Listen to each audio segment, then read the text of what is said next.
Today I'm going to talk about twin flame separation and why is it very essential sometimes in order you to heal.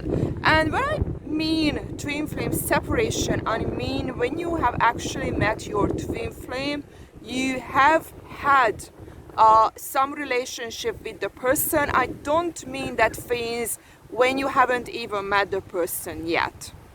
The separation is a very, very difficult part because it triggers up so many emotions within us, all good and all bad. And when we are in a separation phase, we are kind of left with our emotions that we have to handle and we have to process on our own. There is nobody outside of us that could calm us down, to tell us that everything is going to be okay, or give us any kind of an explanation that could help us in order to understand what is happening, why is not happening, what's going on. And that's why this phase is so difficult and it can take a very, very long time. And this is a time when you feel your deepest pain, when you feel depressed. Sometimes you can even get suicidal. It's some kind of a time when you feel that your heart is torn apart and there is absolutely nothing that could take that pain away. And in this video, I'm trying to give you something that could help you to process what's happening. So what's happening is that your twin flame has stirred you up. It has triggered lots of deep wounds, childhood wounds within yourself that got a second chance to become integrated, and a lot of parts of your nervous system became active, and you feel it as chemistry, you feel as like extra energy or stirring up or something very, very different when you are with your twin flame. And the thing is, this energy needs to be channeled, needs to be understood.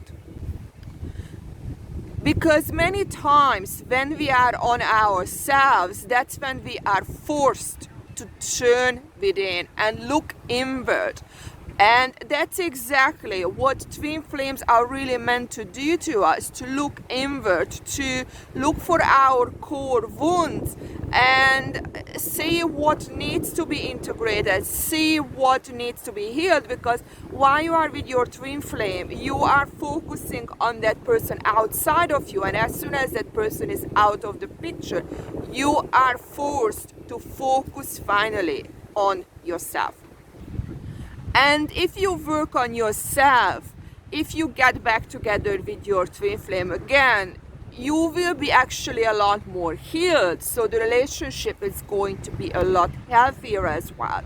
But you cannot expect that after every separation there will be a continuation, because you don't know when the continuation is going to happen. Maybe it's going to be in a few months, maybe in a few years, maybe in a few decades, but maybe it's going to be in completely different lifetimes.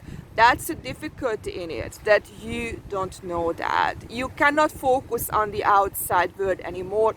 You have to move inward. And this is what I am going to talk about now. So what you can do is you take a piece of paper and you really channel out what you feel, how you feel, especially the negative ones. So for example, you start writing that I feel really hurt today because this and that. That's why I feel hurt. These are the things I feel. And then you try to remember also what hurt you in the past. And this way, actually, you channel these emotions out of your body and express it on a paper. And this is a recommended technique by psychologists, that you name the emotion, you name the feeling, and that's how you get a connection with the body and the mind, body and the head, the emotion, and with the pattern system, that you channel it out. So instead of feeling all of these impulses, you are really forced to see the patterns, to see what you feel, to identify what you feel. And when you have that, okay, this is how I feel, then you try to look deeper. So you go deeper. Why do you feel that way? Why do you feel negative? Why do you feel that it's a huge problem that your twin flame is not with you? How would you feel if you could be together? How would you feel if you could never be together? So you try to bring up different scenarios to really look into your deeper parts. And when you get answers, you go even deeper. Why is that? Where is that coming from? Did you have any similarities with your childhood? Can anything else trigger those feelings? So it's really you bring this analytical part that is in the mind into the body. And this is how you can calm your nervous system, because what is happening that you are flooded with emotions, flooded with feelings, but you don't see an outside of it. So what you can really do is you try to identify the core wounds, the core problems, because as soon as you identify that, you can start working on them, you can start healing them. So for example, your why is, and it's going to be a common one, that you feel really negative about yourself because you feel unworthy, that your partner doesn't love you. So maybe that's how you feel, that I feel really bad because my partner doesn't love me, he left me, or maybe she left me. And when you look inward, it's that the pain is that I can't be loved, I'm a failure, I wasn't good enough. Or it doesn't matter what that is, but something that is individually true about you. And then you go back to your head again, because it's a self-belief, it's a self-limiting belief.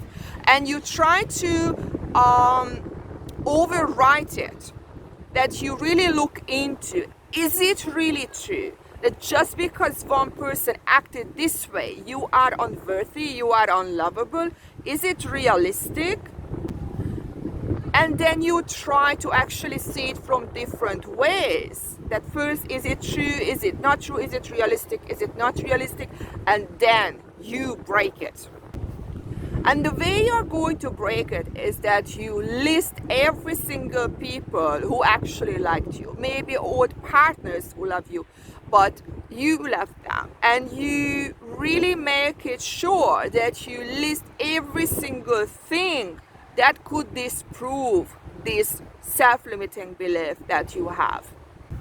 And then you do it with other type of things as well, and also what you have learned from this relationship, because maybe certain behaviors you have done were unhealthy, so you try to identify them as well, and don't see it as, oh my god, I'm such a bad person. Look, we learn from our mistakes, but the good thing is as soon as we spot them, we will know, we will be aware of it, and next time when it comes up, you will know that, oh my god, I'm doing the same thing again. So even a heartbreak, even a separation can be very, very beneficial for you, very, very useful in self-development. And I know it's a very, very difficult time. I have been through this myself, not even once. And the only thing I can tell you is that sometimes you need to be broken. Sometimes you have to get lost to find yourself.